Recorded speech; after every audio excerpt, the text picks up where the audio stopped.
nganbasu chak ising chaduna chatnaba haiduna loishili Radha sumacha gi awat apa yengli Chauthoi magi nupi de yengduna Noi buloi jibo flight matam yogdure ne onthok na tap khrida noisha Oh loire na sanu pa dubu loi khraba cha lo Tanja du dang ngan ba thoglai Nang su loire dilaw chana ba tawrasi nang pa bung da khoiram Ngan ba changsin duna ma pa bung bu khoiram jai Chauthoi macha gi makok ta nan thabiduna Ija sidi Ana ayek amata yawda boy risanu Ngan ba mama da amuk khoiram jai Radha macha gi makok ta nan thabiduna Nakok phawbu chikan Ichana pum namak dai mai pa boy risanu Asi hairaga Radha mitlu anida pirang masu sintha jare e Fiji adu da dei thok jai Ngan ba mama bu nungai tani yengduna Mama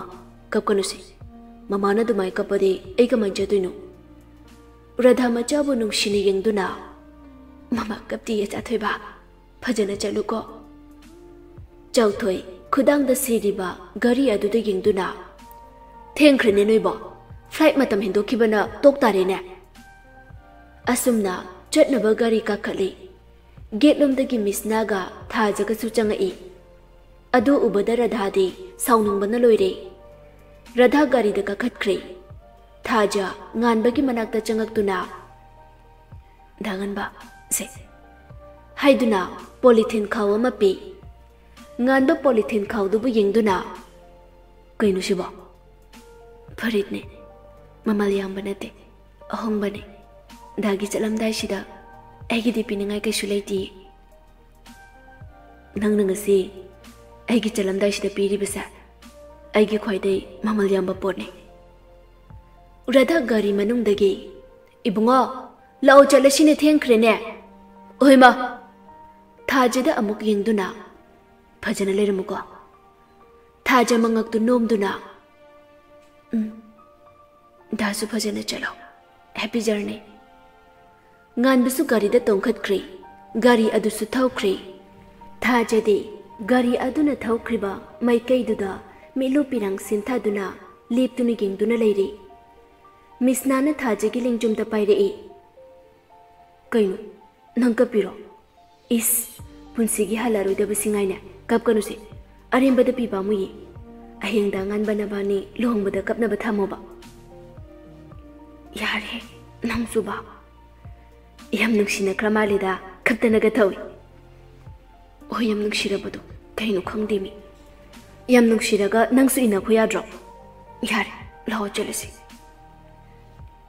Airport tani Linthoi machum tha kai keraga ngan babu ngairi Tanjadu da ngan boy sula ami Radha Linthoi bu ubada nokfe tawduna Aima icha de kayam koire ngai ba Ngha koire mama Ngan badi Linthoi da hanna fawba yenglude Linthoi gi mit ani duna de ngan bada huran yengjari Linthoi na macha nupa yengbadu uraga Radha na chauthoi da khuning na thili Yengo haibagi matagum Linthoi Bekta gi box macha ma lauthok-tuna Linthoi nokmi tawduna Nganba se nangi ne na aina leirakpani Ngan basu lauda yaduduna Linthoi na pirakpadu lawi Thank you Asi hairaga bekta hapchin ki ge tawi Radha marak thattuna Khaino ngawba mina pot piraga adumai tawba hawna bro hangdoklaga yengudana Nganba mama na haibaduda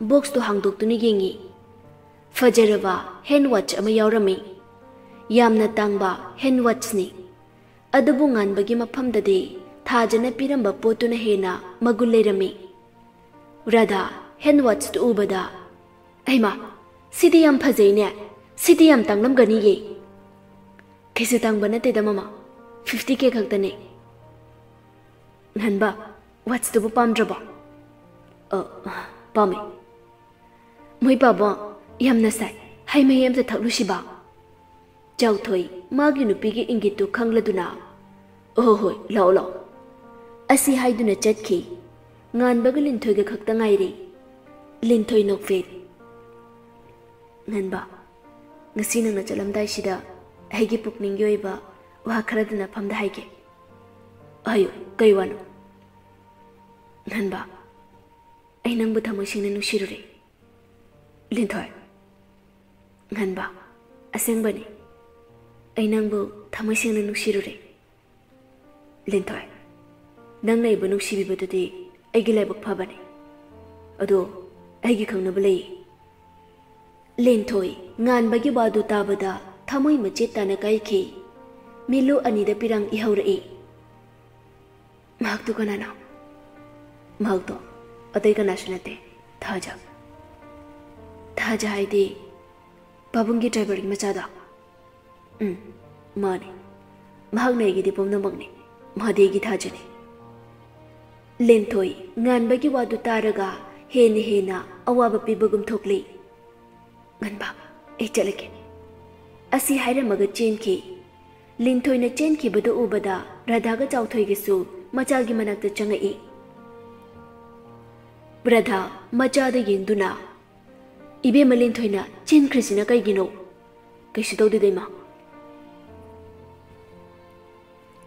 somda leisabi mayam thabal gi paisa khaiba chelami pai khombana leiriba quarter da la ami leisabi amana kaurami o doctor leiradi amukta thokpiro o pai khomba suma panda tholai leisabi mayam liptuna leirambadu da ngai marak tuda thajaga misna ga su yaurami pai khombadi thaja yaurambadu da harau jerami leisabi amana doctor thabal gi paisa khaibala ini paisa khara hapiyo khaya hapai no ai khoi di yami khayai nungi hak dare muko ai paisa lo tholuki gi misna noklaga kaka doctor khare yamna hapiyo ko jan misna di yengduna kainu nangna pakhang sida kaka kaina kauriduna magi masakse hek ubada kaka hekta kauningba leisabi mayamdu pulap noi Paikhomba makhuta paisa khara pairaduna tholai yamdi yamdre lising tara khagdang haplagi Paikhomba na lising tara hapakpaduda leisabi singdu harau bana loire chan noklaga doctor dani doctor thabal chongsi lao apamba nupi pahenge aide thabal haideda misna noklaga aduna nidana haujik phau pakhang sari oiraga leirido asi hairaga leisabi mayamdo pulap noi Paikhomba de ikairami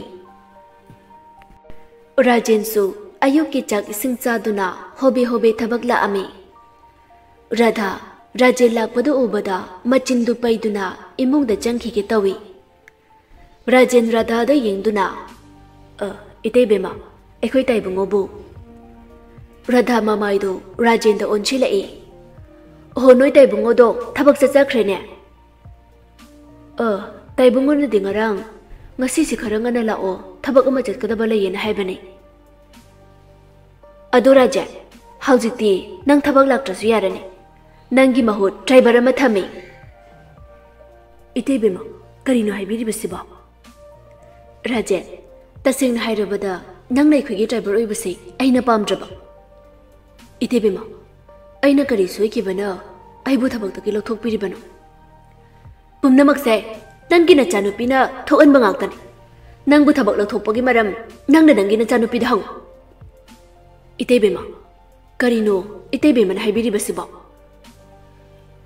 nangi na chanupi thajaga aigi changan baga mari leine haiba ai khangi taseng na hairabada ai madu pamde nangna mafam asida driver oiduna leirabadi thokaningdaba kaya tholakpasu yai amarom da thaja yumasigi ma oiba haibase aina hingli makai oithoktabani asi hairam laga Radha imungda changkhre Rajen khanglei Rajen su wakhala mada mayum tamna lai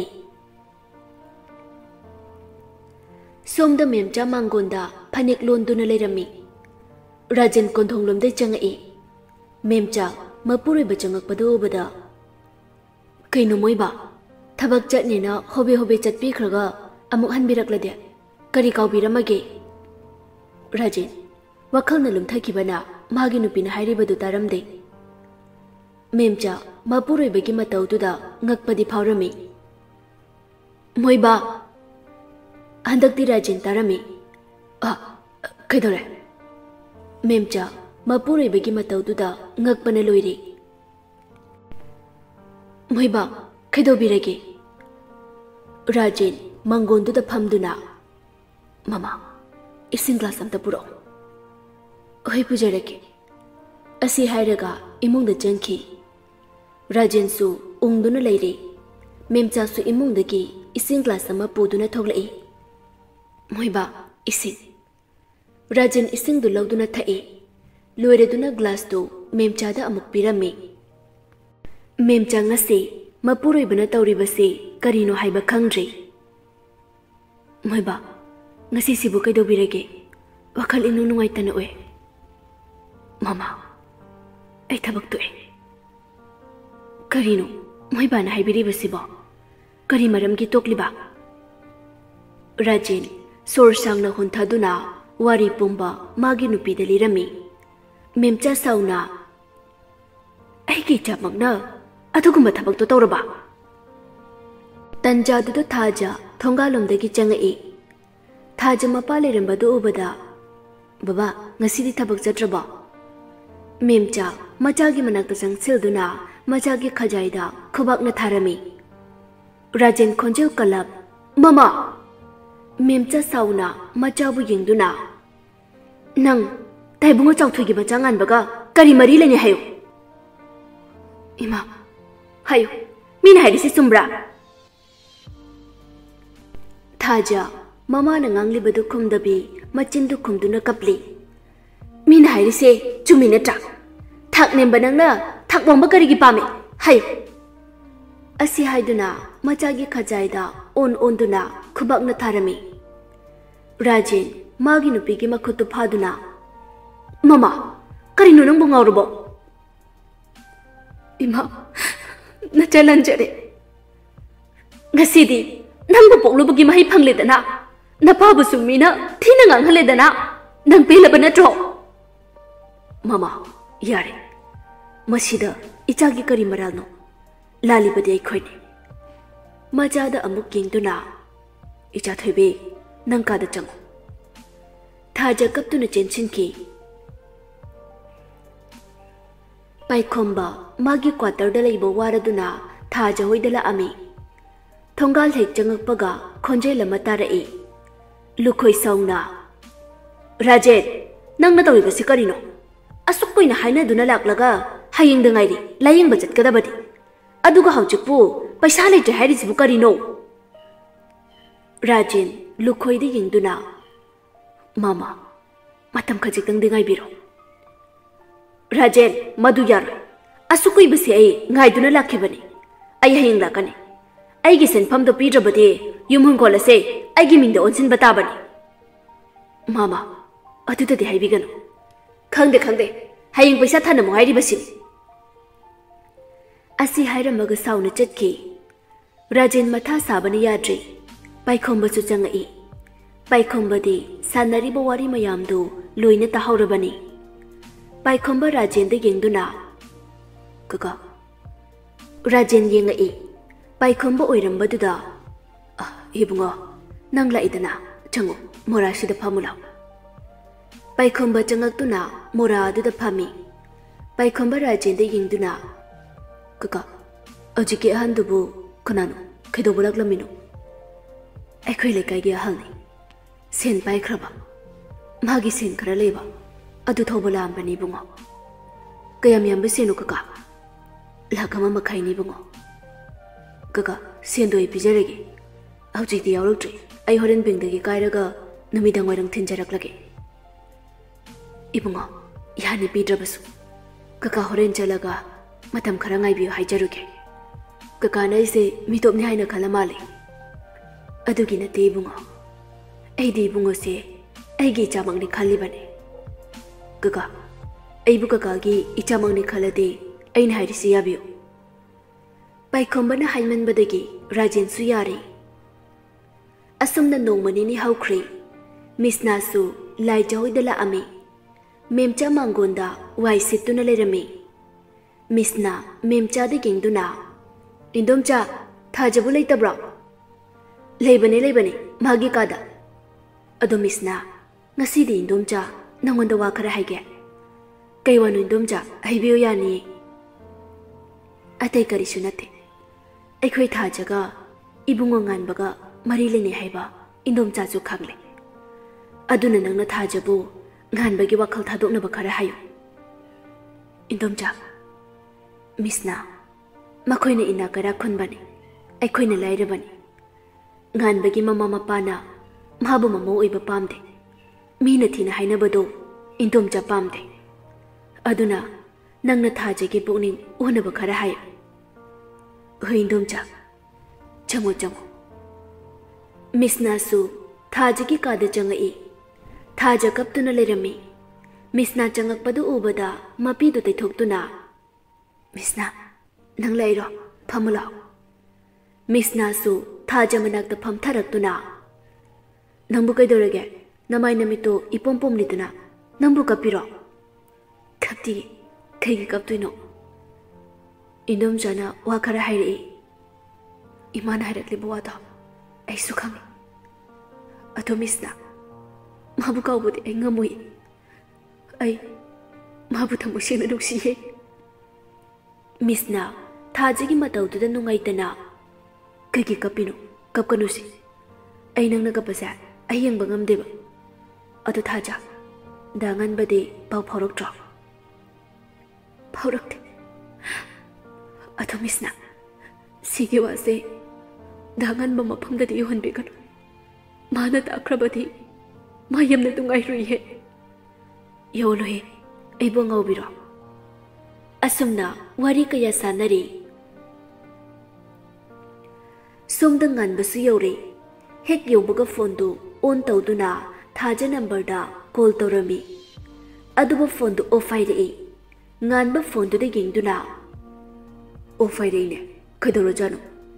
Phone ma yawdra jalo. Ma yawdra su charge tawsinbadi ya. Yes, mai lamradi yaroine. Chahi amase lefam chafam khangloidore. Chahi amase thuna loiradi phakranida. Tanja aduda Jina changai. Jina harauna. Tamocha nanglabo. Lai. Jina nganba manakta phamduna. Tamocha Manipurdagi aigi kai lerage. Aya. Aidi icha thoigi kemte lerektre kawina. Kauni nangdi nungsidi chalo. Ngasidigi aingondaga kawbirakano. Ichan thoy sauranoba. Mathang thokpadadi soidana lerakeba. Tamocha ta sena kawbani me. Laibi nu yare. Aduk phajana hairaga kawre kaina. Asi hairaga fuk awgatuna chatke tawi. Nganba Jinagi makhutu chingduna manakta famali. Nakandagi laidi potloy setpi ama lauthoktuna Jina dapi. Jina laidi potloy setpidu ubada harauna. Tamocha sise aigiro. Mani. Tamocha sidi aidi thamoi pikre film da Gokulna balada pi balaidi duga manaye. Nganba machalgi wadu da noktuna. Manaba nate mani. Aina aikhoi chanthoi da pina bana balada ge muklo reini. Aya Tamocha yam harawe. Adu chanthoi kaino mengira. Menge tamo. Phone ki gallery da changduna thaja ki photo du yenghali. Ichan thoy shinu pisi phajabra. Jina photo du da munna yengduna. Tamocha sisu film kumbiro yam phajaye. Ado magi film di amta yengdri. Film kumbinati nakhoina namo oidoido mahaksini. Ha aikhoi namo oidoba. Oidoini. Jina mabungda munna yengduna. Tamocha nang nasak khuthi duga phajakhrabi nupi sinabu yabu yabirakpro. Natraga Tamocha gi se mami da ngawbaga dinate ko. Nate nang suba. Aibu sakayam thiradana mana phajaba kitang hen khibai wani. Nang Tamocha su adum yabani da. Yani yam yani ba. Mina di thagat pidrabani na mathanta pangtha da thagatche. Asumna machin manawdu wari sanaduna leringai henthoi bi changai. Henthoi bi Jina da yengduna. Nangdi aina lairipo hairaga nang Tamocha manakta lairipo oire. Jina makhuta pairiba laididu mama da uttuna. Mama yengo Tamocha na aigidamak balade lauraiba. Laidi sidi onthokna phajakreda. Phajadra mama ꯑꯩꯁꯨ ꯍꯌꯦꯡ ꯆꯥꯎꯔꯒ ꯁꯨꯃꯥꯏꯅ ꯁꯦꯠꯄꯤꯌꯨꯀꯣ ꯁꯦꯠꯄꯤꯅꯤ ꯑꯗꯣ homework ꯇꯧꯊꯣꯛꯎꯔꯣ ꯃꯃꯥꯁꯨ ꯂꯥꯛꯂꯒꯦ ꯍꯣꯏ ꯃꯃꯥ ꯉꯥꯟꯕꯗ ꯑꯃꯨꯛ ꯑꯣꯟꯁꯤꯟꯗꯨꯅ ꯇꯥꯃꯣꯆꯥ ꯑꯩ ꯍꯣꯝꯋꯔꯛ ꯇꯧꯔꯨꯈꯤꯒꯦ ꯂꯣꯏꯔꯒ ꯑꯃꯨꯛ ꯂꯥꯛꯀꯦ ꯍꯣꯏ ꯍꯣꯏ ꯇꯧꯊꯣꯛꯎꯔꯣ ꯇꯧꯊꯣꯛꯎꯔꯣ ꯍꯦꯟꯊꯣꯏꯕꯤ ꯉꯥꯟꯕꯗ ꯌꯦꯡꯗꯨꯅ ꯉꯥꯟꯕ ꯏꯆꯦ ꯍꯣꯏ ꯏꯇꯩ ꯍꯣꯏꯗꯤ ꯀꯃꯥꯏ ꯇꯧꯍꯧꯔꯦ ꯏꯟꯗꯣꯝꯆꯥ ꯍꯥꯟꯅꯒꯤ ꯍꯥꯃꯨ ꯍꯥꯃꯨꯅꯤꯗ ꯐꯔꯦ ꯑꯗꯨꯗꯤ ꯅꯪꯁꯨ ꯖꯔꯅꯤ ꯂꯥꯛꯄꯒꯤ ꯋꯥꯔꯝꯂꯅꯤ ꯉꯥꯏꯍꯥꯛ ꯄꯣꯊꯥꯔꯣ ꯏꯟꯗꯣꯝꯆꯥꯁꯨ ꯖꯤꯅ ꯍꯣꯝꯋꯔꯛ ꯇꯧꯔꯤꯕꯗꯣ ꯑꯃꯨꯛ ꯌꯦꯡꯂꯨꯈꯤꯒꯦ